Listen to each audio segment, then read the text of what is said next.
네, 안녕하십니까. 저는 서울특별시 관악구의회에서 이제 재선으로 네, 재성. 의정 활동하고 있는 행정재경위원장 맡고 있는 주무열 구의원입니다. 과제가 있고 네. 이제 문제가 있고, 이제 과제라 하면 이제 이 지역에서 힘을 합쳐서 관악구 전체에 필요한 사업들을 말하는 것인데, 기본적으로 관악구가 대중교통 환경이 굉장히 열악해서요. 경전철 서부선 문제 굉장히 네. 심각하고요. 그 다음에 관악구가 추진하고자 하는 방향 중에 벤처밸리 사업이 있습니다. 중국의 중관촌이라든지 미국의 실리콘밸리, 그러니까 스탠퍼드 대학을 중심으로 하는 밸리라든지 이런 것처럼 대한민국에도 서울대학교를 중심으로 벤처밸리를 만들자라고 하는 흐름 속에서 네. 지난 몇 년간 이제 여러 가지 사업들을 추진해 왔는데, 이제 그것들이 더 고도화해야 될 필요가 있죠. 관악구에 이제 복개된 도로라고 하거든요. 네. 예전에는 하천이었지만 이제 그 위를 도로로 덮어둔, 그러니까 이제 언젠가는 복원해야 될 대상이죠. 이제 도림천이 복원됐는데 이제 남은 과제 하나가 봉천천 복원이라고 할 수 있겠습니다. 그래서 봉천천 복원, 그러니까 이렇게 한 3가지 정도가 관악구가 추진해야 할 역점 과제라고 볼 수 있겠고, 근데 이제 문제는 이제 제가 개인적으로 제일 크게 생각하는 건 전세 사기 문제입니다. 지금 이제 어느새 좀 기억에서 많이 잊혀지셨겠지만 대한민국 전체가 전세 사기 문제로 신음을 앓고 있었잖아요. 서울시 전체에서 관악구가 전세 사기 1등입니다. 전세 사기 피해자가 가장 많고, 그거는 이제 20, 30대 인구가 가장 많기 때문에 그렇습니다. 그렇죠. 연령대 인구를 대상으로 가장 큰 사기가 벌어졌었기 때문에 그 사기 피해자들의 피해를 복구하는 일이 가장 시급하다 할 수 있겠습니다. 제가 서울대학교 다닐 때 또 벤처 창업 동아리, SNU, 동아리를 SB 하셨어요? 이런 게 있거든요. 네.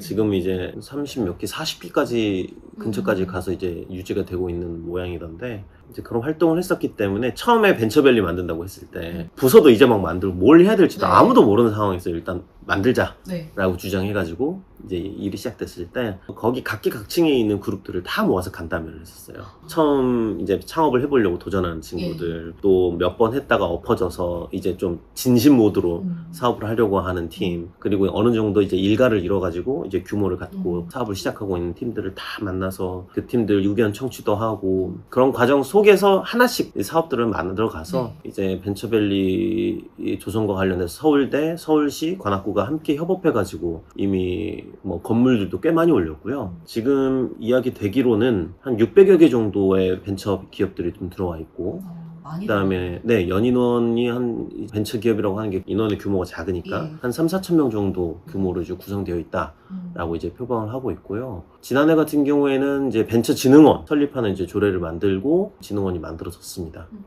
그래서 벤처 생태계와 관련된 실제 필요한 일들은 공무원들이 다 할 수 있는 것은 아니고 관련된 전문가들이 오셔가지고 일들을 진행해야 되는 것이기 때문에 그런 사람들을 모으는 공간들을 만들었죠. 근데 이제 앞으로 남은 과제는 특정개발진흥지구라고 하는 사업이 있는데, 이제 관악구에서 이제 대상지 선정하고 이제 계획 승인까지는 끝났어요. 근데 이제 지정되는 것하고 그다음에 다시 지구 단위 계획을 변경해가지고 이제 추진하는 이 과정들이 있는데, 이제 그 과업들을 순서대로 밟아야겠죠. 그리고 경전철 서부선과 관련해서는 엎어졌습니다. 사실상 엎어졌다고 보는 게 맞고, 저는 이제 오세훈 시장의 과오라고 생각하는데요. 분명 본인이 서울시장 선거 출마할 때도 현수막으로 걸었었어요. 이제 추진하겠다. 그런데 결국 컨소시엄 자체가 엎어졌습니다. 그래서 이거를 재정사업으로 돌려서 이걸 좀 진행해야겠다라는 주장들을 이제 지역에서 하고 있습니다. 봉천천 복원 관련해서도 이제 초기 용역 정도 예산 정도밖에 안 들어갔을 텐데, 서울시의 생태하천 복원 사업 예산이 있거든요. 이제 이거를 잘 끌어올 수 있는 시효로서 기능을 해야겠고, 그다음에 전세 사기 피해자들과 관련해서는 좀 더 세심한 지원을 할 수 있도록 노력을 해야 될 것 같아요. 문제가 있고 과오가 있을 것 같거든요. 아까 이제 관악구가 가장 시급한 문제이기 때문에 전세 사기 문제를 계속 이야기를 하는데, 서울시 전역에 있는 문제고요. 심지어 서울시가 추진한 청년주택에도 이런 전세 사기 문제가 발생해서 작년 정도인가 크게 한번 이슈가 된 적이 있습니다.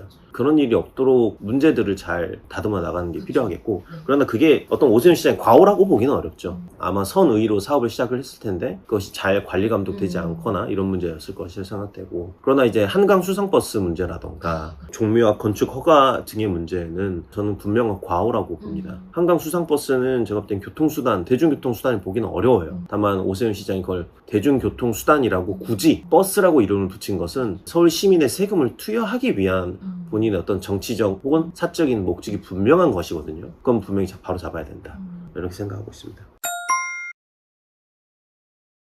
이제 의회가 야당이냐 여당이냐에 따라서 그 역할이 좀 다르거든요. 그렇죠. 이제 아마도 돌아오는 지방선거는 분위기상 네. 이제 우리가 이제 여당이 될 가능성이 네. 높죠.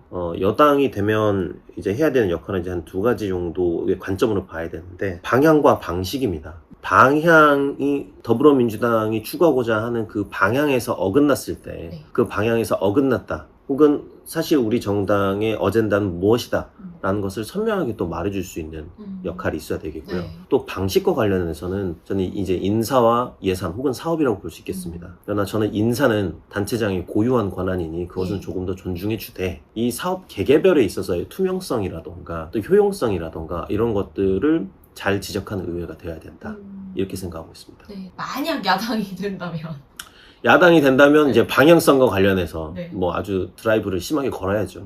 그러나 이제 또 여러 가지 생각이 있습니다. 현실적으로 막기 어려운 부분이 있거든요. 예. 집행부의 권력이 워낙 그렇죠. 너무 네네. 막강하기 때문에 모든 것을 반대만 했다가는 실제 필요한 여러 가지 사업들도 가져오지 못할 가능성도 있어요. 네. 그러니까 시의회에 있는 여러 동료들과는 어떤 어젠다와 관련해서 우리가 어떤 걸 지켜내자는 될 수 있지만, 모든 걸 막자 이래버리면 자기 지역에 있는 모든 사업이 막히거든요. 현실적으로 선택할 수 있는 문제가 아니에요. 현실 정치인에게는. 네. 조금 더 뭐 사회운동가라던가 네네. 그런 입장에서는 나와 성향이 맞지 않는 사람이면 모든 걸 방해하자라던가 단순히 투쟁하자라던가 이런 주장들을 할 수 있겠지만, 네. 현실 정치인이 된 입장에서는 우리들의 어젠다도 몇 가지는 지켜내면서, 그러나 또 그거를 그 지렛대 삼아가지고 우리 지역에 필요한 사업들, 각자의 지역에 필요한 사업들, 혹은 대한민국 수도 서울에 필요한 사업들을 또 만들어 나가야죠. 이재명 대통령이 한 이야기인데요. 권력이 아니라 권한을 추구해야 된다라고 생각이 듭니다. 인간은 굉장히 권력적 동물이에요. 권력이 아니라 권한을 추구해야 된다는 말은 인간이 가지고 있는 본성의 한계를 넘어서야 한다는 주장이거든요. 근데 정치인은 그냥 가만히 두면 권력적으로 변합니다. 그렇기 때문에 스스로 끊임없이 반성하고 반추해서 내가 지금 가지고자 하는 것은, 설사 나의 본성은 그것이 권력이라고 인식할지라도 그것을 구현해내는 방식이나 그걸 다루는 방식에 있어서 이건 나의 권한에 불과하고 나는 잠시 머물렀다 가는 사람이다 라는 입장을, 철학적 입장을 지속적으로 스스로 견지하고 화두에 염두에 두고 있는 것이 전 중요하다고 생각합니다.